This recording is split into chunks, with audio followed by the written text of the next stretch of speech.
All right, guys, here I am on the Arsenal seated shoulder press. Couple things that I want to highlight on this. This is not your standard shoulder press. You will find that this is typically a lot heavier than what you are used to in just the raw machine. What I also want to point out is it is adjustable. So dependent on your height, you can adjust the arms accordingly.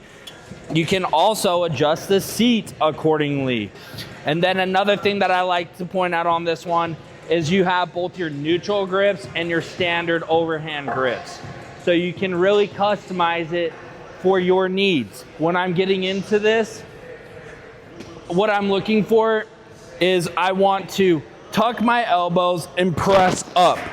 If I am going for the standard overhand, I'm rolling under, big proud chest, pressing up, driving through the ceiling, and I'm keeping this right angle through my elbow through the whole movement. You do not want to stack your joints. You want to keep a right angle, stack your joint on top of the elbow, on top of the wrist, all the way through, and that is your power position.